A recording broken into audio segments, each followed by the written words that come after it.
É isso mesmo, professor.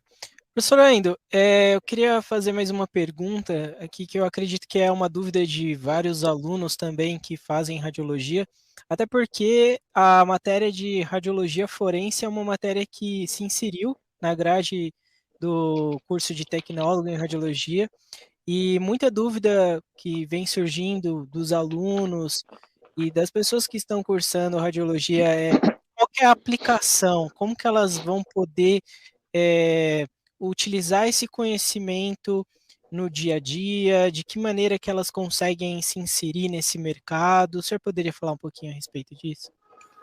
Não, perfeito. É importante ressaltar que nem todas as instituições adotaram a radiologia forense na sua grade, né? É verdade. Instituições que têm, vamos pensar assim, o seu plano de ensino deu tempo dessa mudança, eles conseguem inserir na sua grade. Outras não, porque ainda falta, tem um período de 5 anos, né, para renovação da grade, então algumas outras ainda estão acompanhando. Então, embora essa disciplina, nesse momento, ela é de fato obrigatória, mas tem que ver o tempo desse plano de ensino, porque talvez o profissional que está escutando a gente agora diz, mas na minha não tem na grade ainda. É porque ainda não deu tempo de renovação desse plano de ensino para mudança e atualização da grade, né, que é essencial.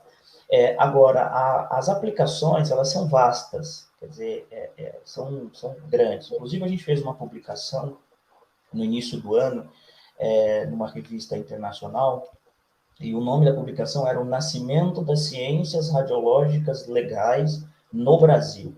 E por que a gente utilizou essa palavra no Brasil? Primeiro que já existe isso no mundo, né? A gente tem grandes polos, existem países que já adotaram no seu sistema judicial as ferramentas radiológicas, que já tem como o técnico, o tecnólogo em radiologia, como um profissional inserido no processo de investigação, ou até mesmo no processo de tomada de conhecimento, de decisão do juiz. Tá? Isso não ocorre ainda no Brasil, mas já existe em outros lugares do mundo. A nossa intenção não era reinventar a roda, mas era mostrar como essa ciência ela é vista do nosso ponto de vista jurídico-científico.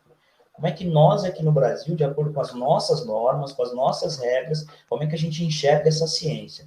Então, vou dar um exemplo para o senhor para a gente entender a parte de aplicação. Quando você vai na Lei 7.394, que é a lei de técnicos em radiologia, essa lei, ela não, o legislador, quando editou a norma, ele não tinha muito na sua cabeça assim, sobre divisões, sobre especialidades, sobre novas aplicações. Então, quando ele forma a lei, você encontra no artigo 1º e 2º, você encontra a função desse profissional, e aí quando você olha aquilo, ele confunde um pouquinho, né, para o técnico, confunde algumas coisas. Como todas as outras normas vieram em decorrência da lei de técnico, a gente entende que o técnico em radiologia assume, o técnico, não o tecnólogo, o técnico assume responsabilidades que em outros lugares do mundo não é comum. Então, a primeira dúvida, muito clara para a gente: técnico em radiologia pode fazer perícia? A resposta é: pode. Aqui no Brasil pode. Em outros países do mundo é dessa forma? Não, em outros não. Mas isso tem a ver com o sistema jurídico deles. A gente está falando do nosso sistema jurídico. A nossa lei é de 85. Somente em 2002, com a resolução 2 do CONTER, 2012, desculpa, 2012, 2 de 2012, a resolução do CONTER vem e inclui a palavra forense no artigo 3º, entendendo como radiodiagnóstico. Lá no artigo 15º, aí ela faz uma divisão, que é a divisão que nós utilizamos e que nós demonstramos para todo mundo que faz esse tipo de pergunta. Lá no artigo 15º da resolução 2 de 2012 do CONTER, diz que esse tecnólogo em radiologia pode atuar na parte forense e jurídica. Então, olha só, o legislador faz questão de dividir, que a gente acha que é a mesma coisa, né? Mas não é. Você tem uma parte forense e uma parte jurídica. Então, vamos lá para a gente entender como é que eu aplicaria esses conhecimentos. A parte forense é uma parte voltada para investigação criminal. E essa forense, ela é uma técnica, ela é um jeito de você observar, ela é um método. Então, vamos pensar o seguinte: o cara que está no IML, Ele fez um curso, passou para técnica em radiologia no IML, em alguns estados a gente tem essa função. Lá no IML, ele vai fazer posicionamento radiográfico? Vai. Ele vai aplicar as técnicas de KV-MS que ele aprendeu na faculdade? Vai. Mas qual que é a diferença, então? A diferença é o olhar que você tem com relação à produção desses exames. Esse olhar, ele reflete nos parâmetros de qualidade, ele reflete no pós-processamento da imagem, ele se reflete na preparação daquele paciente.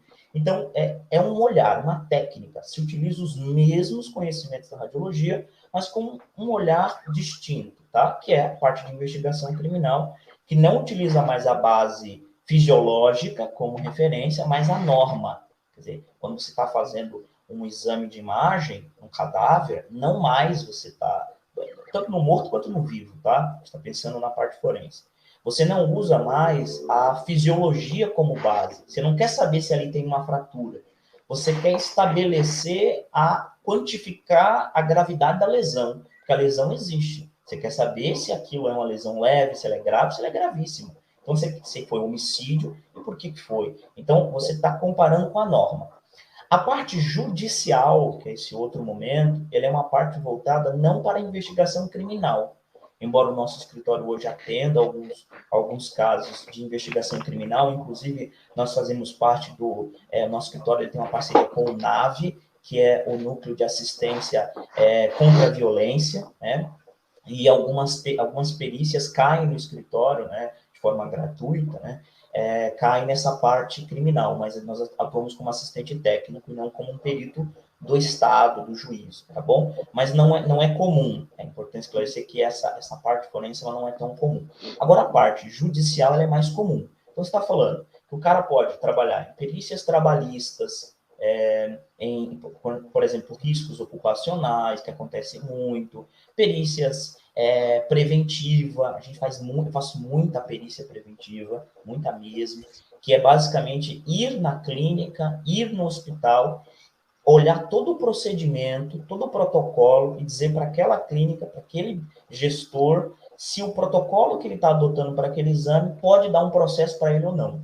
Dizer, olha, do jeito que você está fazendo, aqui nesse comecinho, o jeito que você preenche a ficha, analisando, né, a parte do prontuário do paciente, que se inicia no momento que ele chega na clínica, vou fazer o exame, se inicia o prontuário desse paciente. Então, o pensamento sobre o prontuário, até o finalzinho lá, se ele leva ou não o exame para casa, se esse exame tem ou não que ficar guardado, tudo isso a gente faz com uma espécie de perícia preventiva, uma consultoria, ajudando essas empresas. Até o momento em que ele, de fato, é processado e que ele precisa de um suporte de um técnico com conhecimentos específicos naquela área de imagem, de aplicação em imagem, para ajudar o juiz ou ajudar essa parte na tomada de decisão. Então, só desses dois âmbitos já é gigantesco.